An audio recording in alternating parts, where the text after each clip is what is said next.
Welcome back to the continuing adventures of the monad. The existence of the planetary hierarchy is predicated around an objective. Call it a plan if you like. It is something we will get around to discussing in a future presentation. The focus of this plan is the development of consciousness in the four lowest kingdoms of nature. Above the hierarchy dwells the solar systemic government. They supervise the evolution of all three aspects of the Trinity on and around all the planets in our system. Their plan has even more extensive objectives, commensurate with its even greater power and all-encompassing reach. It should come as no surprise to you to know that Tellus, the Earth, our planet, is of particular concern to both governing structures. The biggest reason for this is because of who currently governs over the physical and emotional worlds of Tellus. We are, of course, referring to the Black Lodge.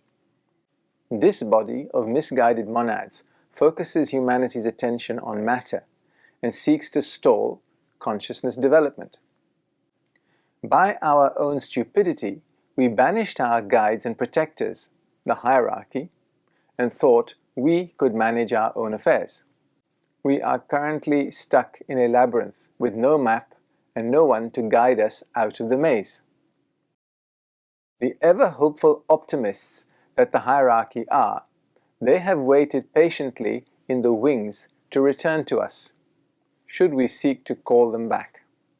The very fact that we evolve at all is down to the patient work of these higher kingdoms, the fifth and the sixth. We are a repulsive bunch, and we need their interventions. If they are not prepared to assist us, our evolution would take much longer, going multiple times through the destructions that were visited upon the third Lemurian and fourth Atlantean root races. Lawrence tells us that for this reason alone, it is justified to speak of the grace of God. To evolve, we need energy. This energy flows down through the planes of matter, from above to below. This transfer of energy in the worlds adjacent to ours is controlled by the hierarchy, especially where it relates to consciousness development. It is from them that we receive the facts about reality and about life. The energies that we require to further biological evolution we receive from the planetary government.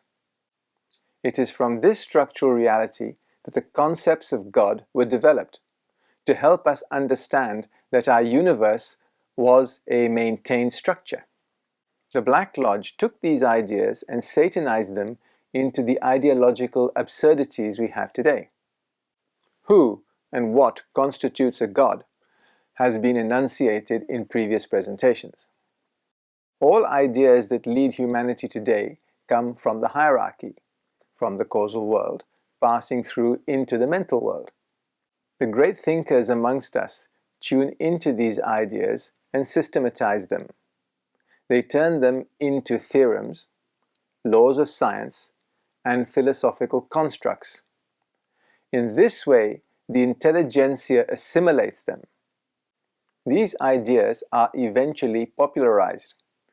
We would call it emotionalized, so that they appear attractive to the bulk of humanity. This is just one of many tasks that the servers of evolution tirelessly facilitate. This is not about their personal egos. They know the ideas don't come from them. They are the receivers and decoders of this information, which they pass on to us in a more or less unadulterated form. It should be noted that not all members of the hierarchy facilitate the development of human consciousness. There are innumerable other missions that they accomplish, many beyond our ability to comprehend. It must be remembered that all monads that have reached these higher states of consciousness are independent explorers of the three aspects of existence in their worlds. The results of their studies are available for all to share. Why? Because of unity consciousness. There is only one consciousness in the universe, and we all have a share in it, commensurate with our ability to expand our consciousness to encompass this unity of thought. Those that specially focus on consciousness development work through their students to further humanity's understanding in the fields of religion, philosophy, science, and technology. As we reach the fourth compassionate stage of evolution, we receive guidance in the fields of social, political, and cultural development. The hierarchy are themselves developing, and they eventually pass on to higher kingdoms, leaving their work to their successors. The Lord Buddha left his work to the Lord Maitreya when he passed from the sixth to the seventh kingdom of nature, and went cosmic. The hierarchy's continuing evolution takes precedence in their lives, and Lawrence tells us that they consequently dedicate just 5 days a lunar month to us, spanning 2 days on either side of the full moon. Their disciples are taught a procedure that allows them to contact their teachers over this period. Before you all reach for your radios and try to tune in, it is worth noting that your radios have to be capable of picking up frequencies in the subjective causal consciousness range, 47, 2, and 3. One important fact in life we need to work with and understand is the periodicity of life. We know these periodicities in the cycles of hours, days, years, and more. If we work with them, we smooth out our passage through time and achieve much more as a result. This has been known by astrologers since time immemorial. This is why they remind us that the moon is in this phase or that planet has gone retrograde. It is reassuring to know that there are always representatives of the planetary hierarchy amongst us. They are known as avatars. Are they known to us? No. Are you surprised? You shouldn't be. They are known only to their disciples. 2 centuries ago, the previous esoteric knowledge of existence was made exoteric. This was a true gift because it would have taken us centuries of development to have worked out any of it for ourselves. The consequence of this is that individual or special training is no longer on offer to any of us. Lawrence tells us that further development will be in the domain of ourselves going forward. We will need the hierarchy to help us cross from the first to the second triad, but our preparation to achieve this is left in our own hands until we are accepted as disciples. If you want to know where God's guidance exists in our lives, then look no further than the laws of destiny and the laws of karma. Lawrence tells us that the law of destiny might also be called the law of upbringing, and the law of reaping, karma, the law of retribution, if these terms were not misleading.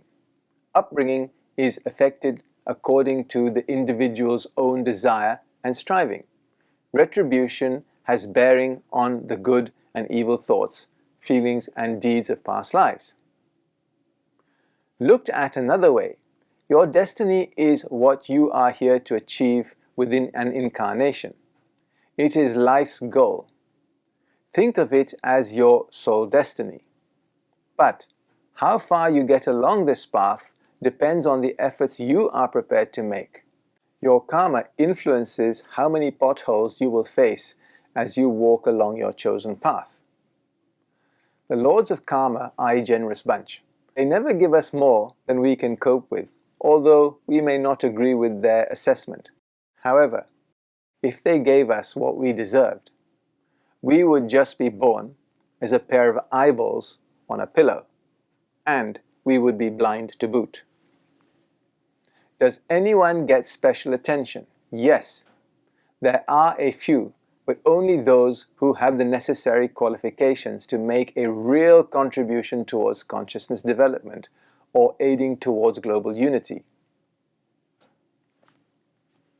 Let's leave it there for today, and next time we will concentrate on what is euphemistically called the plan. Thank you.